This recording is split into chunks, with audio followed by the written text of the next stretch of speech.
أعوذ بالله من الشيطان الرجيم بسم الله الرحمن الرحیم۔ صبح اور شام کی ایک خاص دعا۔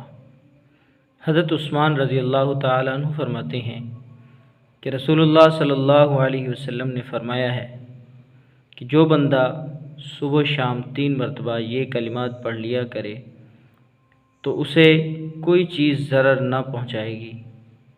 دوسری روایت میں ہے کہ اسے کوئی ناگہانی بلا نہ پہنچے گی۔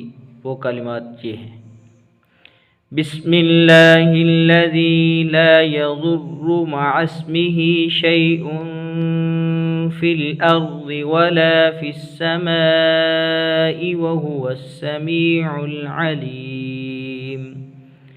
دوبارہ پڑھ لیتے ہیں۔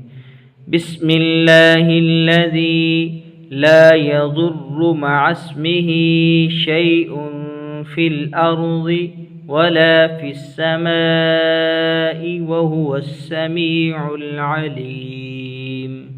صدق اللہ العظیم۔